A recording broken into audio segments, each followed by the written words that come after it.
Gražioje, šiltoje jūroje gyveno vėžliukas. Šeima jo buvo didelė ir draugiška. Vėžliukas stengiasi visiems padėti.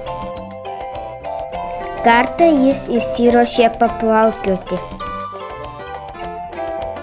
Staiga pamatė, kad ant žvejo meškerės kabliuko užkibo spalvota žuvelė. Jai niekaip nesisekė pasprūkti. Vėžliukui pagailo žuvelės. Jis priplaukė prie žuvelės. Žuvelė, žuvelė, kas tau atsitiko? Mane žvejys pagavo. Duok tave išgelbėsiu. Vėžliukas išgelbėjo žuvelę.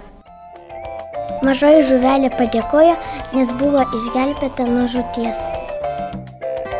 Nuo tos dienos jųdu tapo geriausiais draugais, dažnai plaukdavo lenktyniauti, apžiūrėti dar nematytų jūros dugno vietų. Labai patiko jiems keliauti ir padėti kitiems.